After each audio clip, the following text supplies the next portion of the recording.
Welcome, everyone. So excited to have you here to celebrate our 10-year MAO anniversary. So not sure how we got to 10 years this fast, but here we are, and I am so grateful to have you all here with us. Please put in the chat a hello and where you're coming from. We love to know what corners of the earth we are touching. So I thought I'd start with just a really quick backstory about how we all got here today. So back in 2015, I was about 5 or 6 years into running the Santa Barbara School of Mosaic Art. 2 to 3 weekends a month, we would have hosting workshops with either visiting artists or me teaching. Some of them you're even seeing here on the screen. And it was a really, really busy time. Jerry and I knew that more people than the 12 seats we could host at the Santa Barbara School would love to learn what was being taught there. But I had no idea what was really involved when Jerry said, we need to take this online. Yikes. With my film and television career and Jerry's tech skills, we dove in head first. Not sure there was much water or if any in the pool, but here we are. And I am so proud of what we've accomplished. And we are thrilled to be here today to share it all with you and these amazing artists. So today is really about giving you a chance to get to know some of the talented instructors who make MAO what it is. As much as we wanted to, we couldn't possibly fit all of our instructors on one screen. But this amazing group is going to share what it's like to be a professional mosaic artist, an instructor, and they're even going to share a pro tip. So please make sure to stay till the end. We'll have a quick Q&A, and we do have a very special bonus gift just for you. Now, I would love to introduce to you these artists, many of whom you may already know either through the screen or in person, who have made such a meaningful impact here at MAO, teaching students all over the world. Truly amazing to me. So I'd like to welcome Catherine England, Rachel Sager, Jennifer Coons, Darcel Deneau, Rachel Davies, Diane Sonnenberg, and Catherine England. Did I say everybody? I said everybody. No, you didn't say me. Margot. Oh, Margot Anton. I'm like, someone's missing because I couldn't see the screen perfectly. So there you go. We're not the most polished. I'm not the most polished person here, but I'm just so happy you guys are all here, and I cannot thank you enough. So we want to try and fit this all into 1 hour, but we have a lot of questions that I want each of them to be able to answer, and then we want to hear from all of you as well. And I do have Jerry in the background checking the chat, so he will give us the questions as they come at the end. So we're going to start with our very first question. And our first question is, what is something surprising you have learned from teaching students online that you did not expect? And I'm going to start with you, Rachel Sager, since you're my first one to my right. Okay. Thank you, Tammy. Thrilled to be here. Surprising thing that has happened teaching at MAO. I think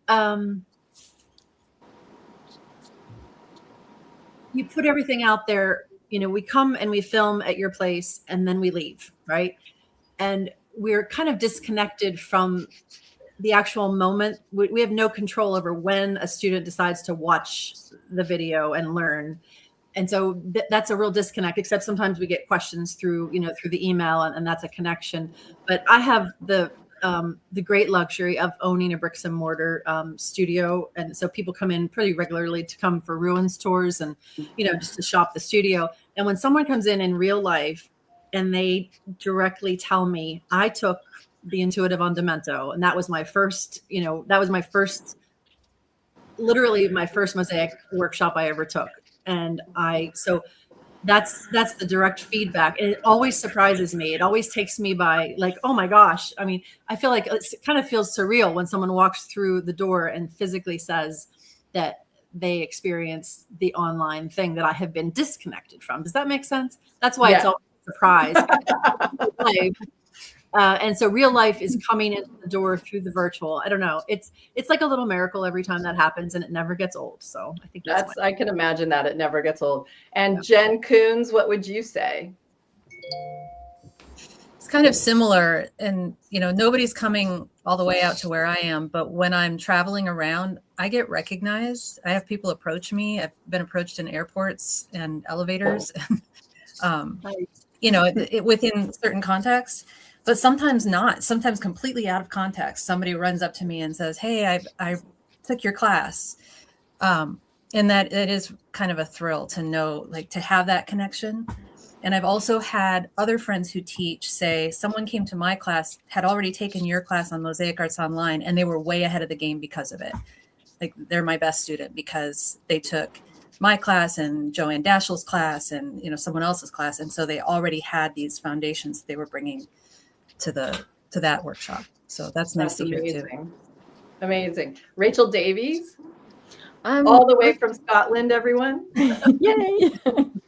I think the surprising thing to me is going right back to the start and realizing that we can actually teach really well online. I know a lot of us kind of went online, during the pandemic, but for me, that was a real kind of turning point to go, oh, we can teach, and we can teach well online. It's not just kind of replicating what we do in class, but kind of teaching in a different way to make sure that, all the essential information and students are supported.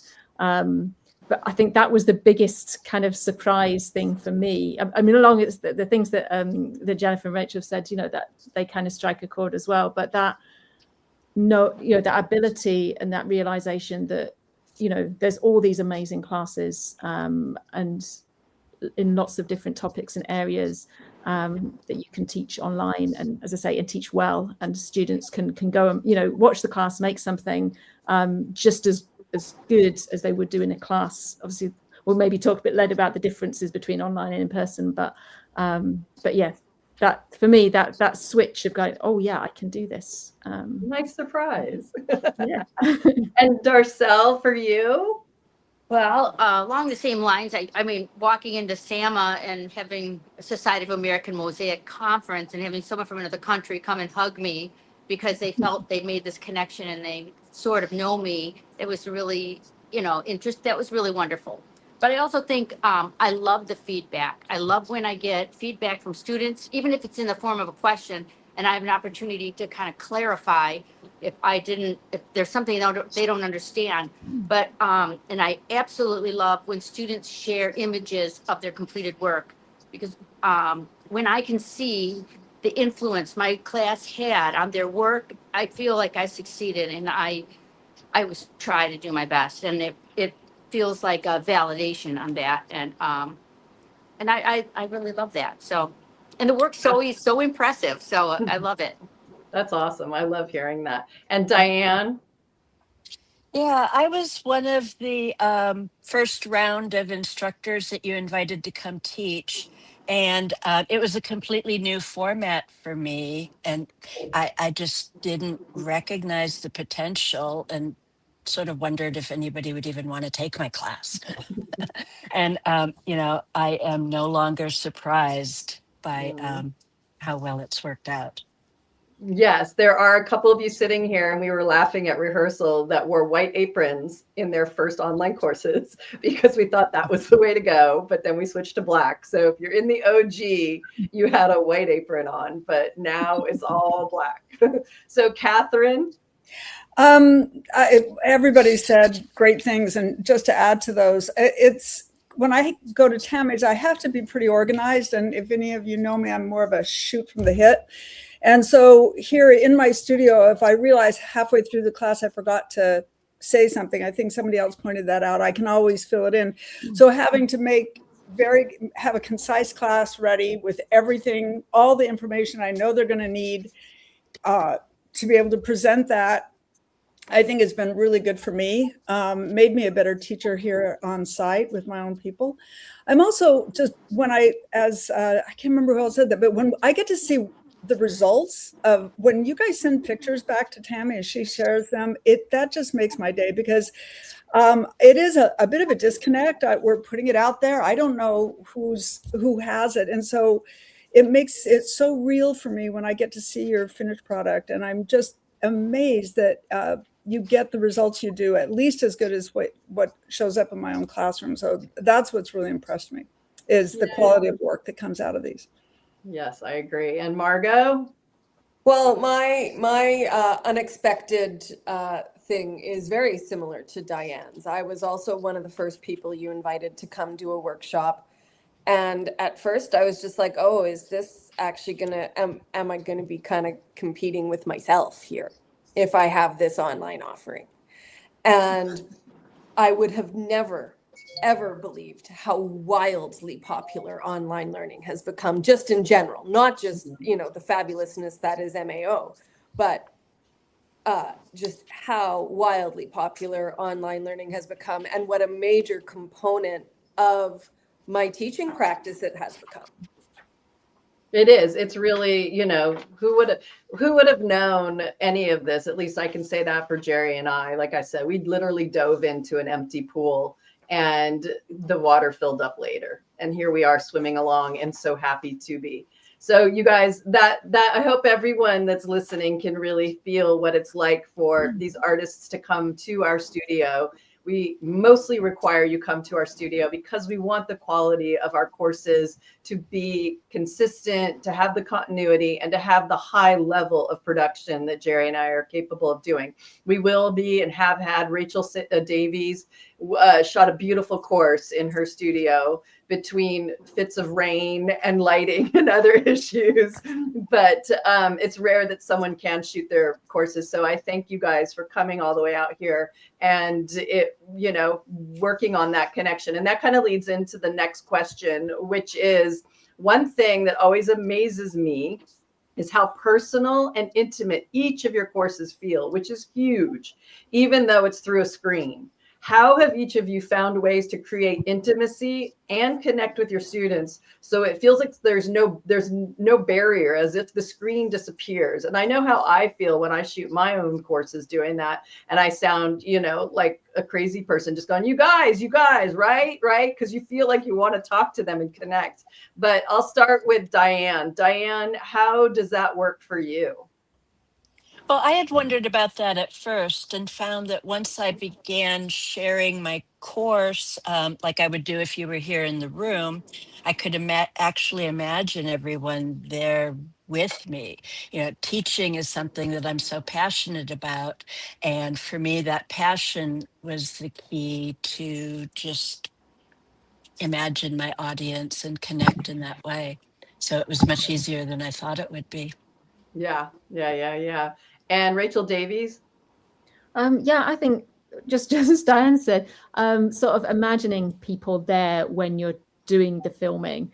I think sometimes, when something's being recorded and it's going to be on film forever, there's that initial tendency to either to freeze or to kind of get everything kind of just perfect, and because you could do multiple takes and things. But I think that technique of kind of pretending that you're talking to somebody, thinking about, how you would do it in person, really helps. And having the opportunity to kind of get the camera right in on what you're doing, and be able to kind of show students, in real time what you're making and how you're making it. I think those bits, rather than just telling somebody what to do, is kind of physically showing them how to do it, is a really good way to kind of to help people kind of connect with what you're talking about.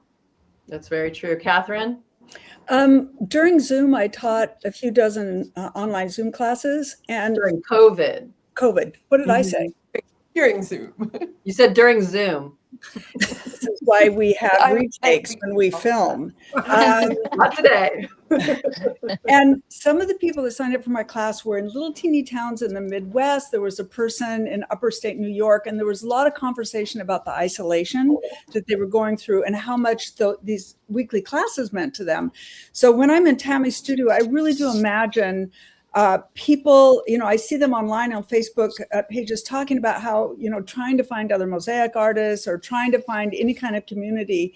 And I imagine them watching that film that I'm making and realizing what a gift this is for them and what it means to them and how it lessens that isolation or feeling like you're the only one. And it really helps make me feel really enthusiastic about whatever project it is. And, I look at everybody else's classes and I just go, what a gift to all those people. Thank you. Margot, Tammy, what?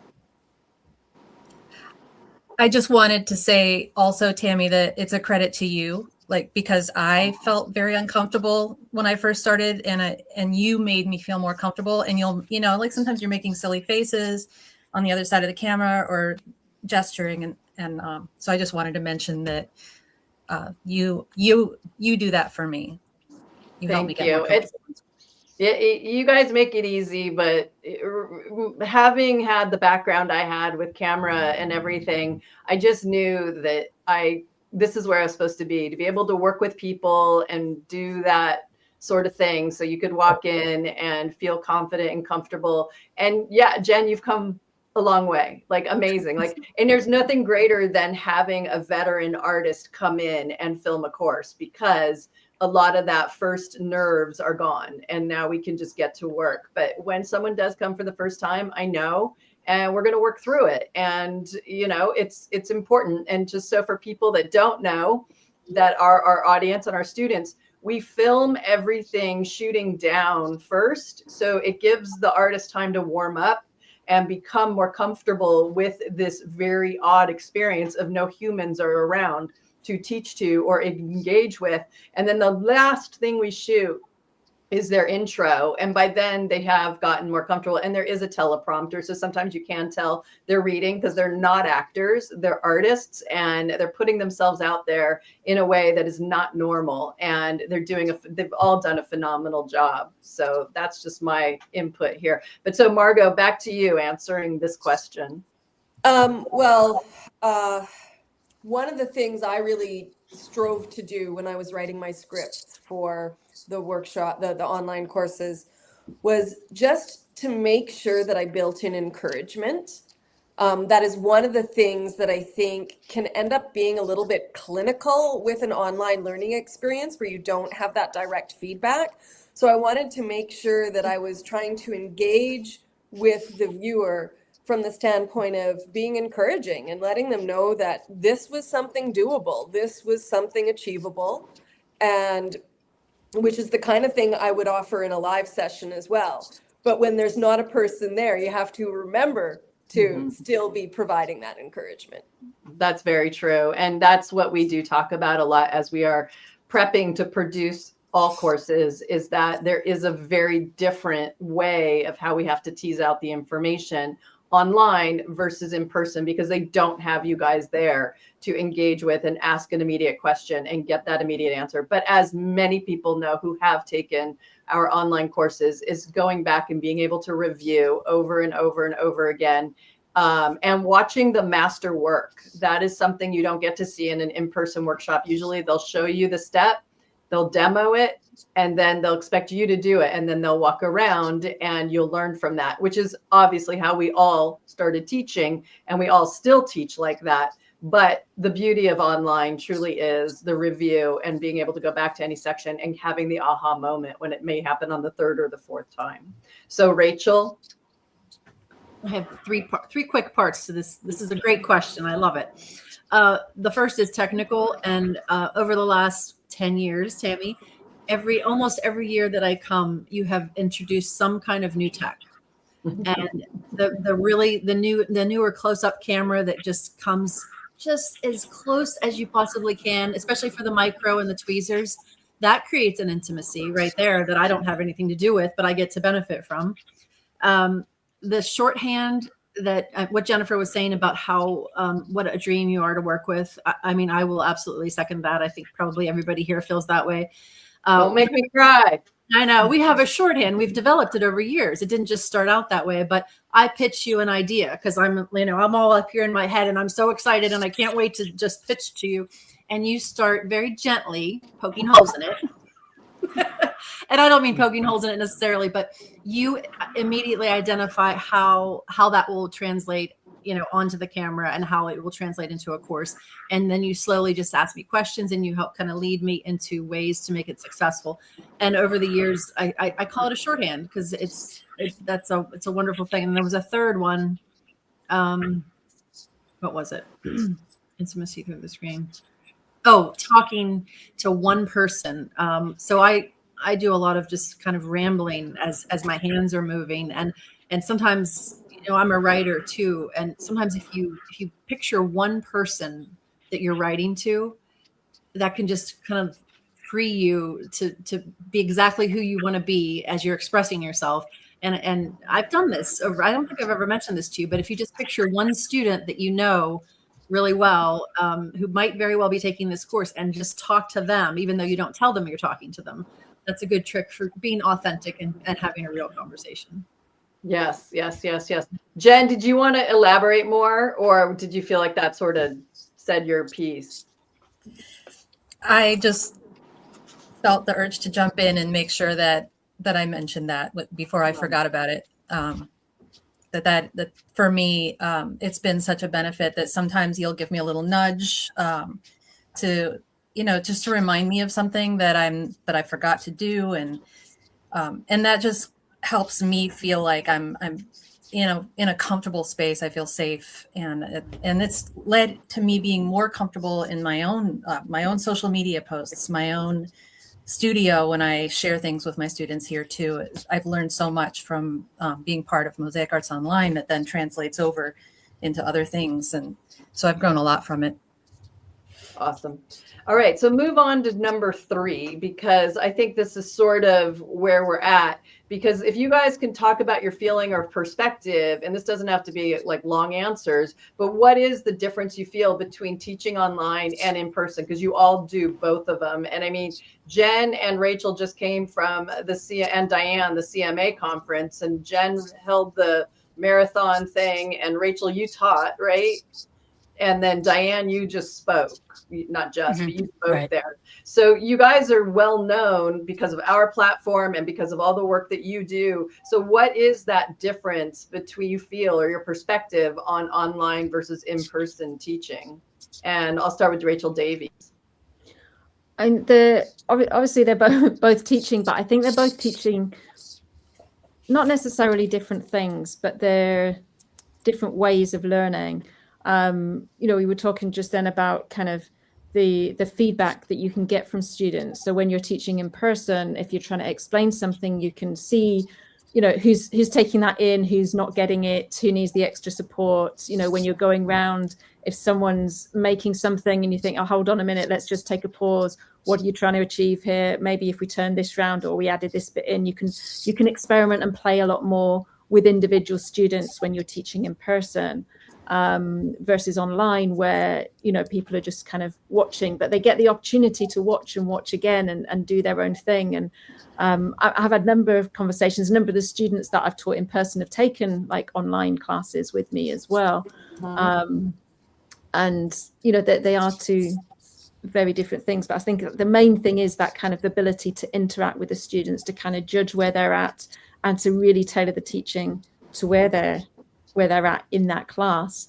But with the online, I've spoken with students about how, in class, there's that kind of negative comparison people often have with, looking what everyone else is doing and feel the pressure that they need to do something, or that they're not as good as the people around them, and all those kind of social aspects that, while some people really enjoy being in that social, environment, others prefer to be learning on their own, taking things at their own pace, and being able to watch things, again and again. So yeah, I think that they're two very different ways of learning that maybe suit different people in different ways. But yeah. Yeah, it's true. I just have to make a really quick shout out right now in the chat is Carol Shelkin, and I'm going to probably start crying.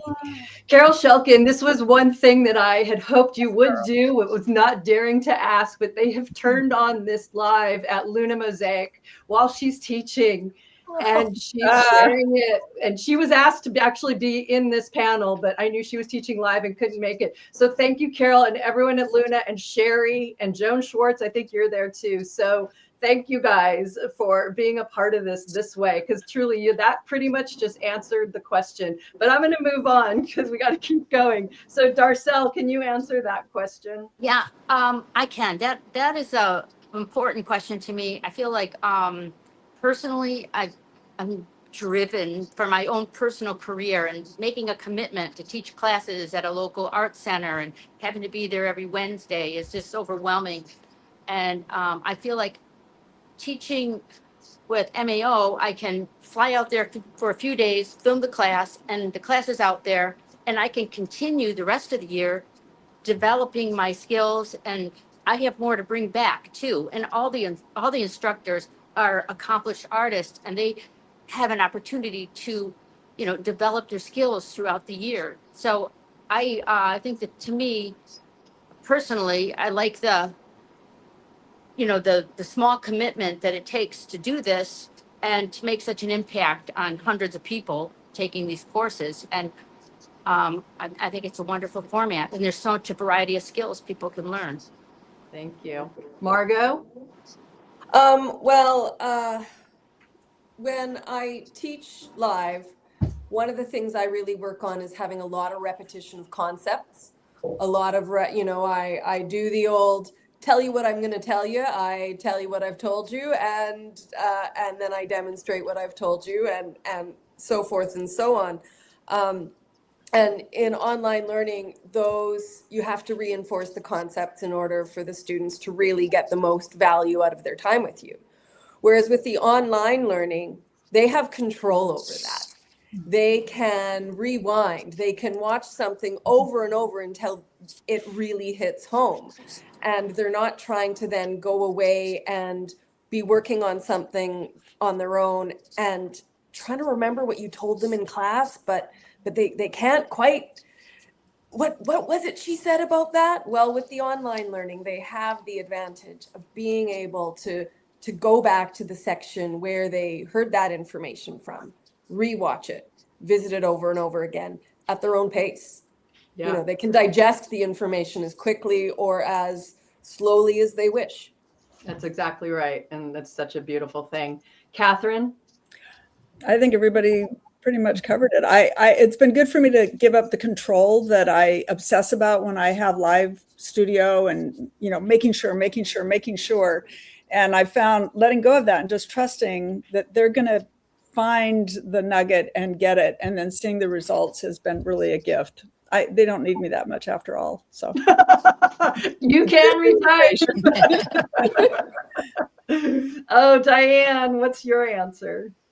Yeah, I think when I teach in person, it's more of an organic back and forth. There is immediate feedback available. And, I don't tend to use notes when I teach in person.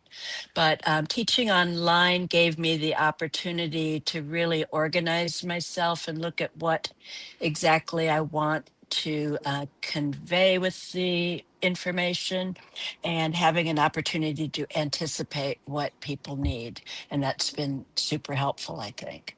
Yes. And your courses are amazing, and you really do tease out your information. So I know when they take your courses that they're really going to get everything. And you all do that. And it's a beautiful thing how you each have your own process. So Rachel Sager. Difference between online and in-person teaching, right? Mm-hmm. I think work like a lion. Have you heard that term? It's something been floating around the internets, and I'm totally attracted to the idea of pouncing and working really, really intensely for a few weeks or a few days on one thing, and then backing off and going back into hibernation. That's how everything that I do works.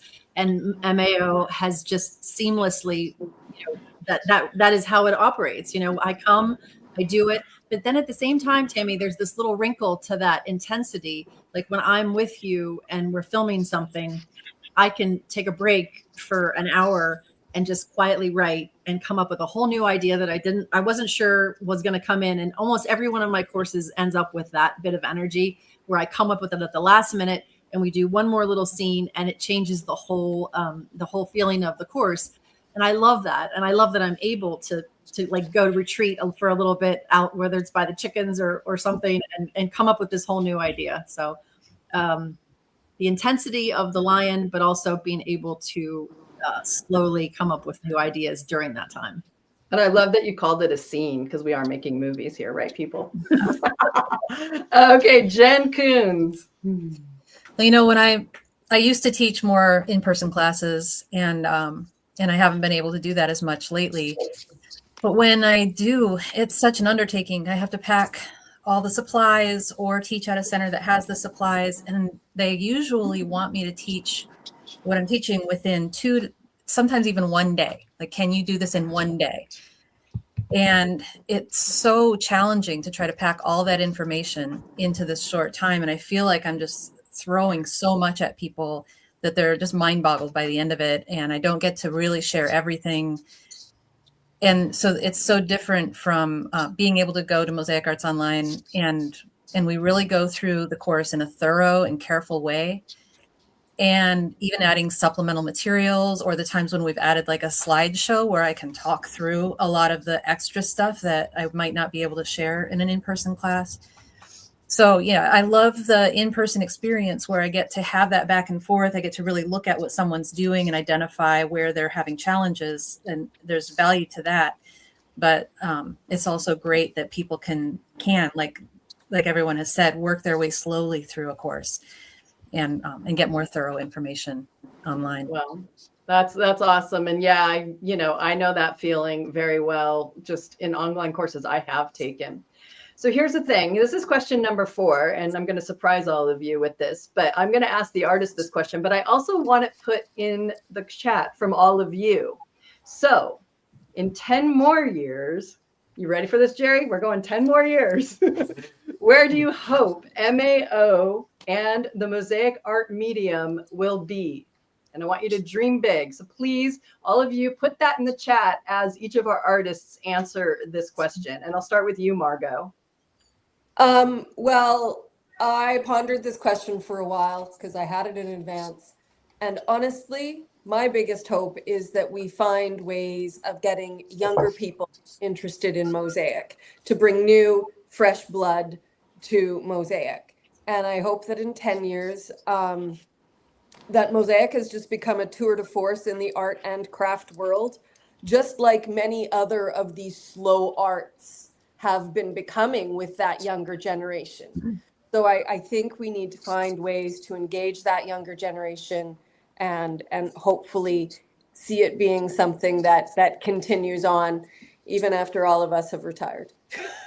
There you go. That is the $1 million answer. Catherine, how are you going to top that one? Oh, no, she wins. And I'm fine being number 2. I think, Tammy and I were talking about this the other day, how I would like the platform to expand in a way where it's easy for me to communicate with the community that takes my classes. I told Tammy, after a class at the end of the month, I would offer, an hour Zoom. Anybody who wanted to check in, share their artwork with each other, ask questions.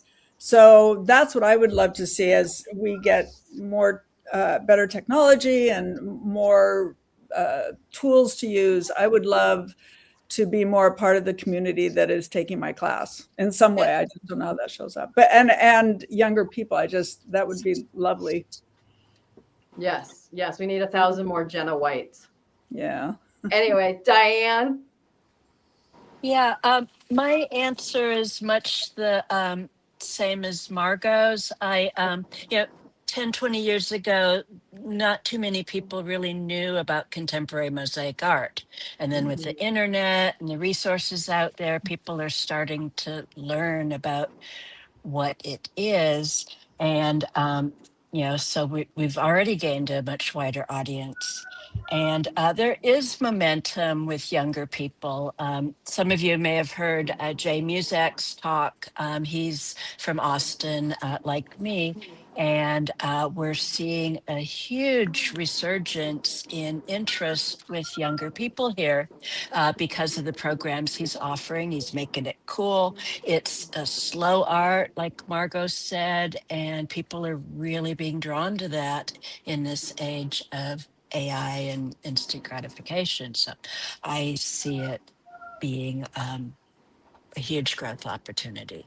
And we need 1,000 more J's too. We talked about that at the SAMA board meeting, is that is exactly, he is an angel for this art, and he is showing people how to do it. It doesn't have to be expensive. It can be done, and it can be something that a lot of newer, younger population can start to find it. So we do need more of what he's doing in Austin too. So Darcel, how would you answer that?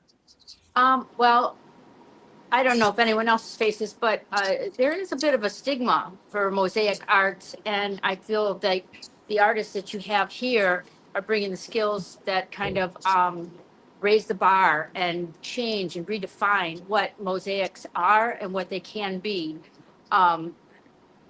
People are getting more sophisticated with it, and your platform brings that opportunity for people to raise the bar. So like hundreds and hundreds of people are taking these classes annually, and little by little, the skill level is raising. So after 10 years, I mean, you're making a difference. So I feel like the stigma is going to be gone soon.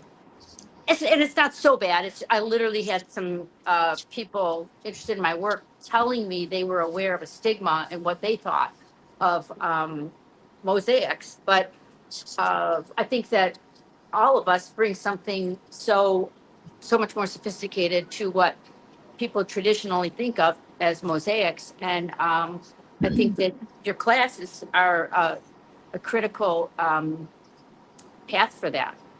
Well, and I think we could have another live on another day and talk about even your path of leaving a medium, being a painter, an accomplished painter, and leaving that medium that is accepted as fine art into a medium that's really trying to find its way into fine art. And we can't do that all today because I really was about to go off on that road, but that's not today. But it is a really important conversation, and I'm going to put a pin in that for later. So for sure. And Rachel, your answer? I love what everyone said already. There's lots of dittos from the youth to the AI tension. The longer 10 more years, think about what AI will have done to our world in 10 years. It will have just been weaved through everything. There's no way to, go backwards at this point. But I think that as it weaves itself through everything, people are going to crave. They are going to crave more and more and more the physical touch of something real in their hands. The hammer, the stone, the hot glass, whatever. We have it all. We have it all going on. All that Mosaic has it. And I've even said I prefer being the underdog in the world. Finally, I mean, I've been having this conversation about Mosaic, being not having the respect for 20 years. I've decided it's a good thing because we can get all kinds of stuff done, behind the scenes when nobody's paying attention. And I think that's already been happening, and it will continue to. So I think the next 10 years are going to be amazing. And it's a little counterintuitive, online, so much is going to happen with MAO in the next 10 years online, but it will translate into the real world. That's my wish, is that just more people can start to teach, get better at what they're doing, find their own voices, find their own styles. We just want to be the breeding ground for more and more people to find our art and learn how to do it. So Jennifer Coons, I want to keep calling you Jennifer Coons, Jen. Everything that I've thought to say, somebody else said. But one other thought is thinking back 10 years ago, what could I have imagined? I couldn't have imagined where we are now. I couldn't have imagined this platform. I couldn't have imagined the way we're online and able to reach people all over the place, broader audiences and people who can't make it to the in-person classes. I never expected that to be a thing. And even the way that people do Mosaic, all of the materials and the innovation, and it has grown just in amazing and inspiring ways over this past 10 years. So it's hard to imagine where we'll be 10 years from now, but all of the other things that everyone said apply too.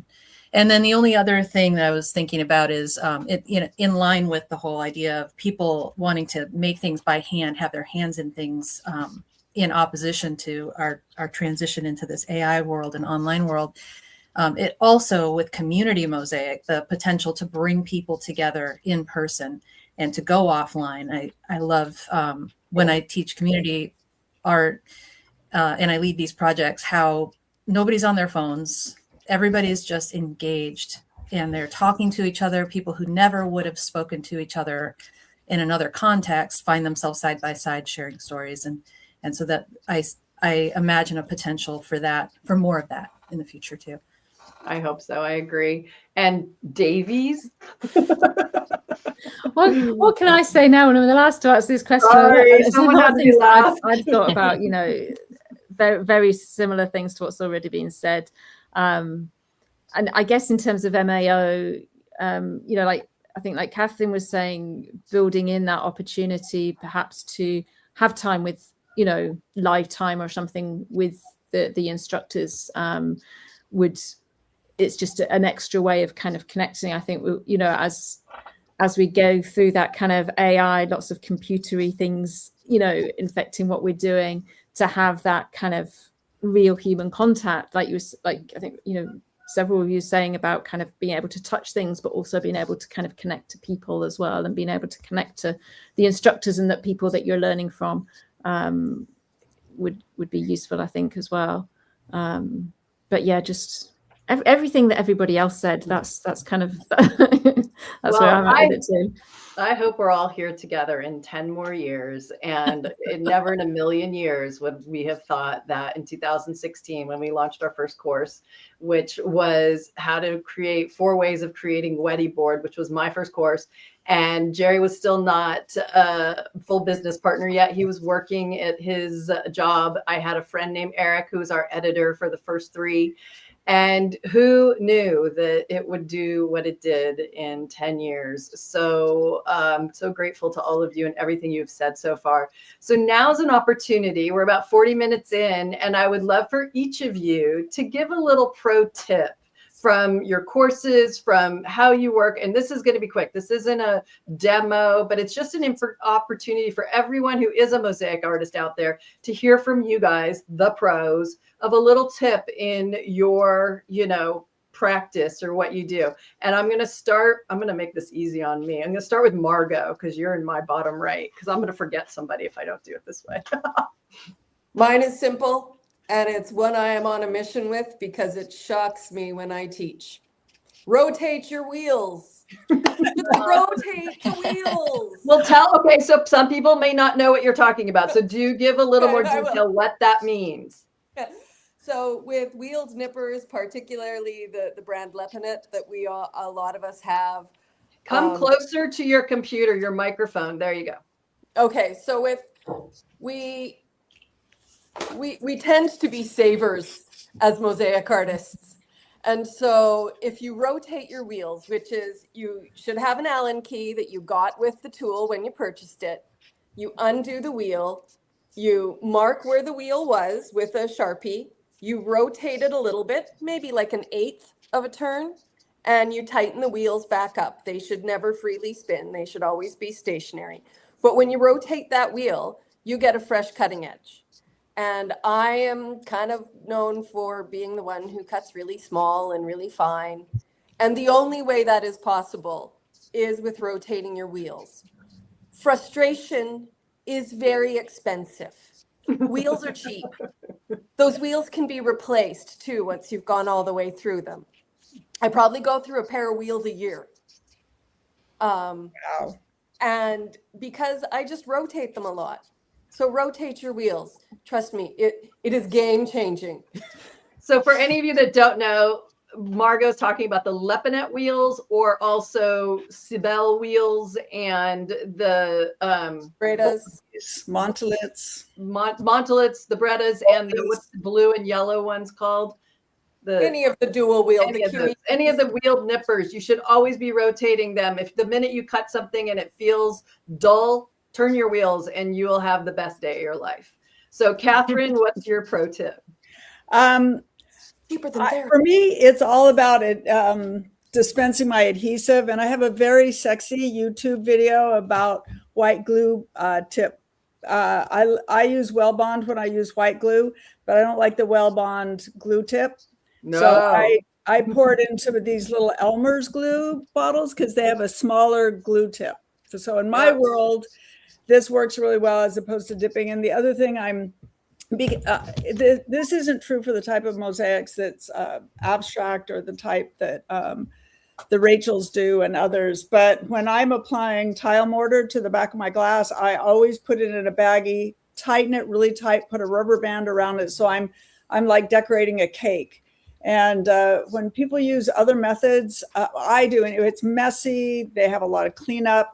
So those are my 2 tips, that you work clean and find the best way to put your adhesive on where you're not getting it on your fingers and all over the place.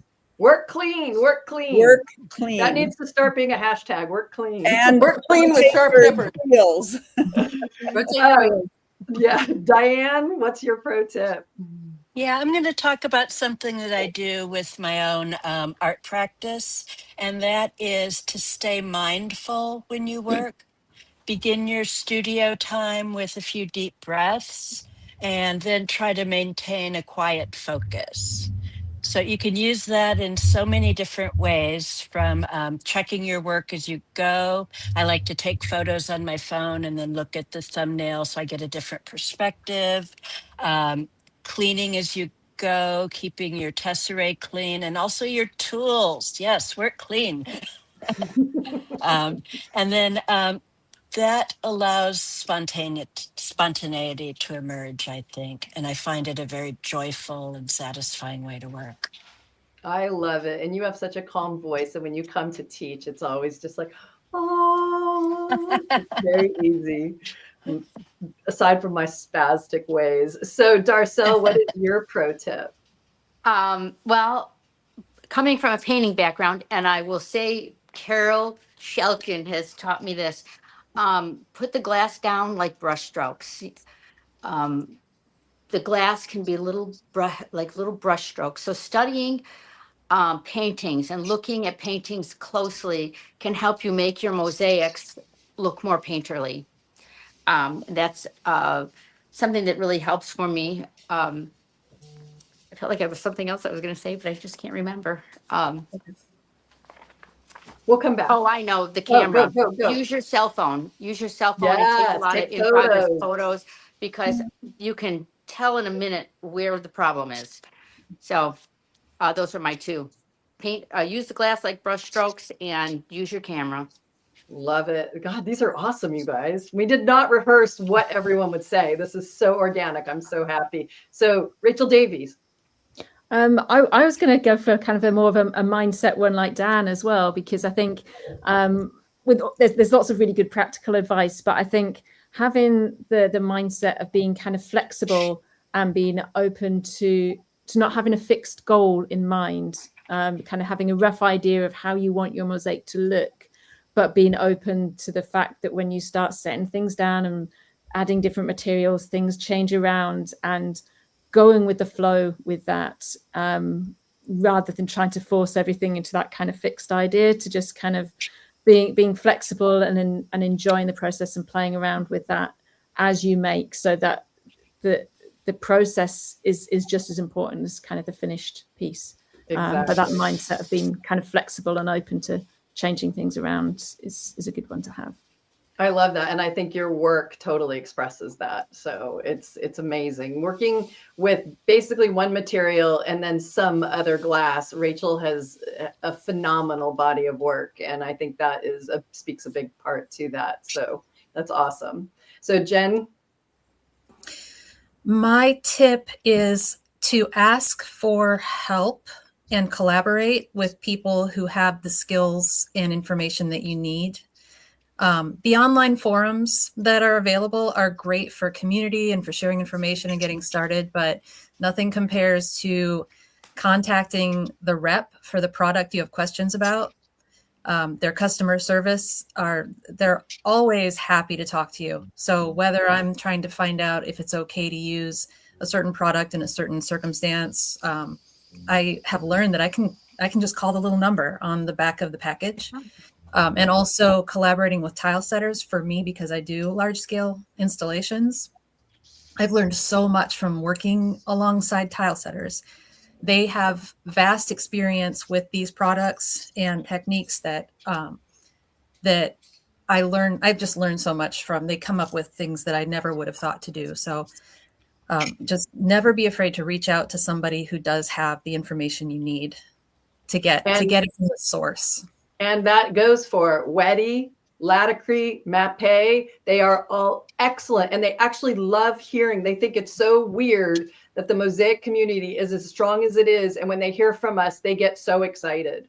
So I have had Mappe reps seriously ship me things for free because they just can't believe what I'm going to do with it. And same with Laticrete. So don't ever be afraid to call them. They actually want to hear from you. And the owner of Laticrete is a huge Mosaic art fan. So you guys don't be afraid to ever reach out to Jen. That's such a good tip. Thank you. So Rachel Sager. Yeah, I just had the wonderful experience of having Rachel, the other Rachel right here, in my studio physically a few days ago, and we pulled Filati together. We got the torch going, and I forget who started first, but the act of just watching someone else do what I am so used to doing, I cannot even tell you how much I learned from that one little session. I call myself chaos in her order. I think her personality, even has that, orderly, and just watching her pull Filati in her very, very slow, short. It was only like this long, but it helped me slow down and see a little bit my own pulling in a different way. And I've always said that with the hot glass, there's an intimidation factor. I mean, there's an intimidation factor with any kind of new mosaic that anybody is trying to do. But to have a buddy in the studio with you, just someone standing there witnessing what you're doing and then being able to talk about it, that's a huge pro tip right there. Because we do isolate, I think, as artists often, and we're working by ourselves, just work. And we need that other human being next to us. Not all the time, just sometimes. No, and I have done pulling glass with someone else in my studio, and it is huge. If you can find someone to work with on certain things, I think that's great. So I have 2 more questions. We're getting close to our hour, and so we're going to ask 2 more questions, and then we're going to go straight to questions and answers. And this next question is really a quick answer, and I'll even answer it. And it's, how do you balance being an artist, instructor, and entrepreneur? And do you have any self-care rituals and tips for the work-life balance? And mine is massage, spa, and facials. So who goes next? Diane? This is an ongoing challenge for me because of all the things I want to do and be involved with. But I really try to make my studio time a priority because that's at the center of what I do. And I'm always welcoming other tips because it's hard. Yeah. If anyone's got any self-help tips for all of us that are the overworked people, but it is there. I've read back and forth in different things about, is there such a thing as a work-life balance even? And I think because all of us do what we love, it's even harder to say we have a work-life balance because we love what we do. And Catherine England will work 3 weekends. I'll just see her, post on Facebook and get exhausted just looking at what she's doing, but she loves it. So I'll let you answer that, Catherine, now. Oh, I can't because I have a lot of my students watching. And so if I say anything about having a balanced life, they will roast me.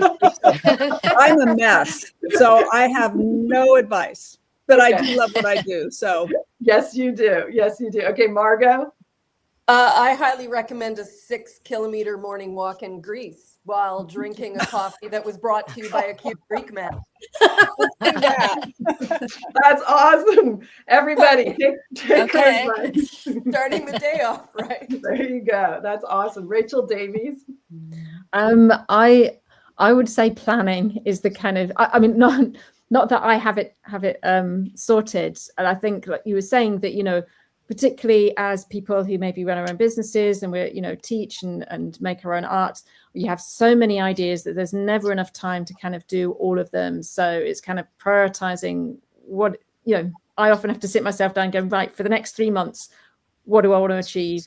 Which are the most important bits, and putting bits in the diary so that I do it. But the other thing that I have is somebody to hold me accountable, and that really works. I've got for different areas, I've got a business accountability buddy, and my family keep me accountable for the things I need to do for my family. And I've got somebody else I talk to about kind of what I want to do art-wise, and having those things where I have to go to somebody and say, this is what I plan to do, and then going back to them in another month and going, did I actually get them done? That kind of helps just make sure that, I kind of do what I think I want to do.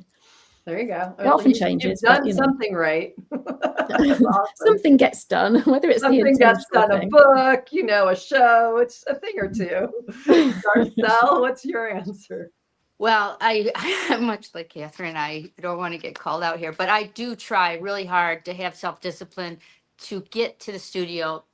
Much like Don was saying, make it a priority to get here and make somewhat of a routine. And if I don't get here every single day, I have to try to be forgiving on myself. One of my artist friends down the hall said, it's important to make space for your ideas to grow and for you to breathe. But I just come regularly as I can. And if I don't really have it to be working on projects, I'll organize and clean or find a way to be productive. And because there's a lot of facets to balancing our little worlds of art and all the things that go along with. But Yeah, kind of try I to be agree. forgiving. So Give yourself some grace. Rachel Sager. Pick a good husband. I did. It works. That's it. I have no balance. I'm right with Catherine and Darcel. There is no balance. He makes the balance for me. So that's it. Awesome. Jen? Agree with what everybody else said. Being a commission-based artist and having these serious deadlines, sometimes I don't know what I was thinking. I do have a really hard time finding time for self-care, but I do live in a place where I can just go outside with the dogs and go play with the chickens. And so I do try to take those timeouts as much as I can manage. I take a bath now and then at night, but most of the time I'm working every day, sometimes till 9 or 10 at night. So it's really hard, but and then we travel, and I've got the good husband who pushes for those things, that makes sure that we take those timeouts and head to another country and just go experience something completely different for a while. Yeah. Yeah. And I mean, I will say, as part of this group, that the thing that has kept me grounded over the years is I meditate every day. And I do practice yoga. I do find ways for self-care. But if anyone wants tips on how to find self-care, just come to me. I got that one. And I've had that one for a long time. Poor Jerry. But oh well, that's how my world works. And why I'm able to be here today, because I do really try and take care of myself through all of this. And our last question, and then we are going to move on to questions and answers, is to wrap it up. If a brand new student is watching today and feeling nervous, or only made one, mosaic, and they really want to start branching out, they're feeling inspired by being here today, what would you tell them? And I'm going to start with Rachel Sager. Don't lose track of your first mosaic. Hold it, as a precious little thing. Even if you put it away, put it into a closet or something, don't lose track of it, because someday you're going to look back and that's going to really mean something to you, because you'll see how far you've come. I know people who would never want to show their first mosaic, but I think it's actually a good thing to look back.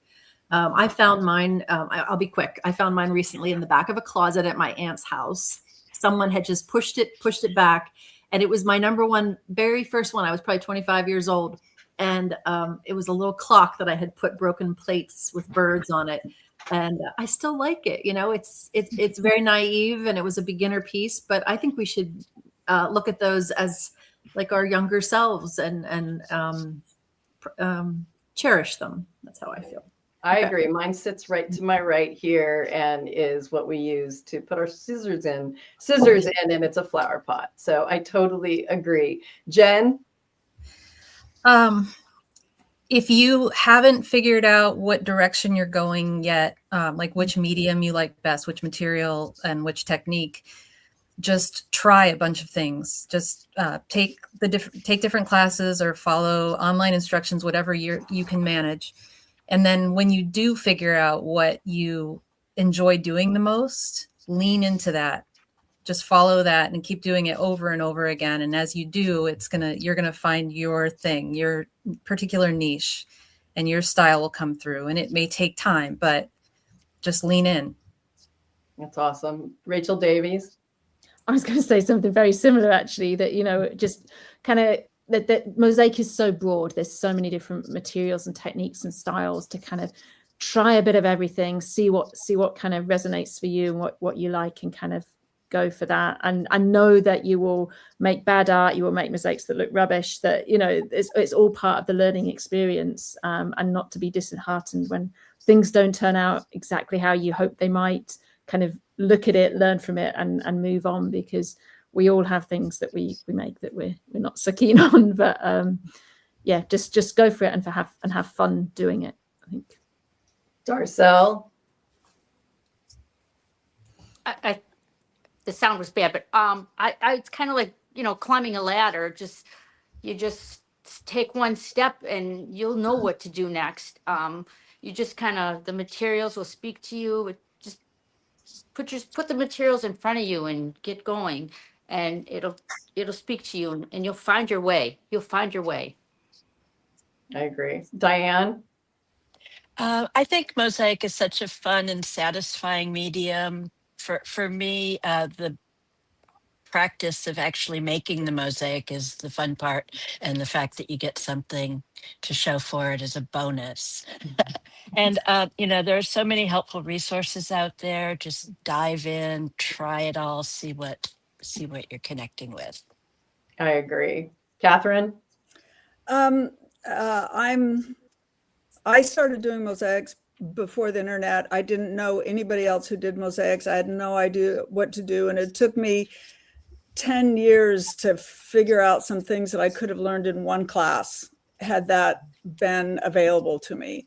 And I love it when people come to my studio. Please come to my studio. But when people travel here, they're buying an airline ticket and hotel rooms and the cost of the class. And if they can take the class online and use that money and buy supplies, I say do it. And you have all these professionals to help you that were not available to me. And I still don't know so much. I'm just barely starting, you know, only a few years ago started to be able to take classes, and I can't believe what a difference it's made. So do yourself a favor, take a class. Don't learn by trial, because it's expensive. It takes forever. It's discouraging.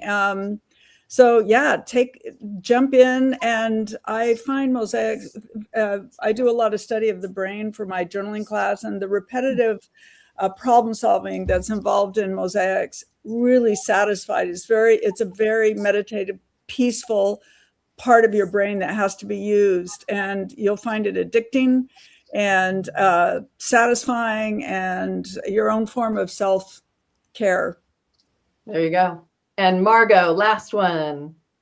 So when I'm mostly self-taught, and what I found I did when I was first starting out was I looked at a lot of mosaic. I'm self-taught from library books, because this is sort of, you know, also infancy of internet stuff. But what I would say is more than just looking at stuff and going, oh, I like that. Oh, I like that. I want to try that. I want to try that. Figure out what you like about it first. If you figure out what you like about something, like, is it the colors? Is it the way the pieces have been placed? Is it the materials themselves? What is speaking to you about the things that you see online or in books that you like? And that can give you the direction of what you want to explore first, especially when, like Rachel and I think Rachel both said, is this really broad thing, mosaic. There's lots of different directions you can go. And I think sometimes as a beginner, that can be really overwhelming.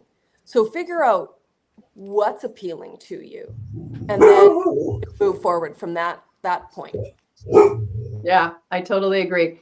So that wraps up our question part of our platform, and we are getting over an hour. So I'm going to quickly share with you your gift for being here with us and why we all get to be here today with you.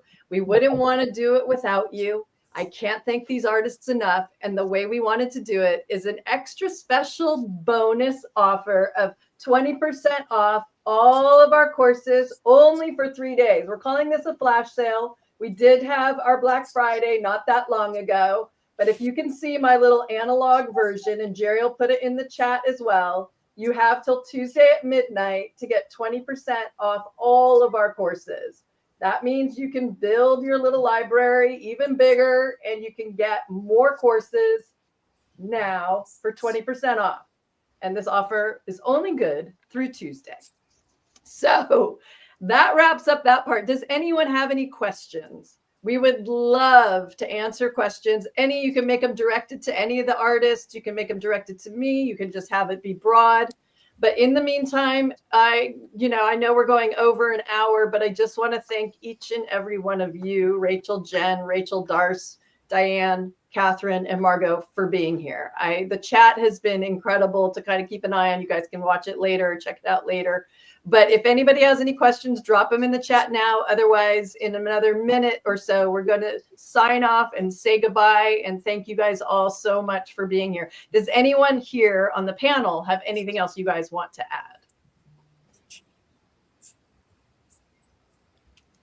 No, they're Yes, sad. yeah, we're I'm tired. Again, thank you, Tammy, for giving us this platform and creating the communities that are now exist that didn't before. So thank you again. And to all the other people that create those platforms on Facebook pages and people that gather at different places to support each other. It's a gift. We're really lucky to be able to find each other.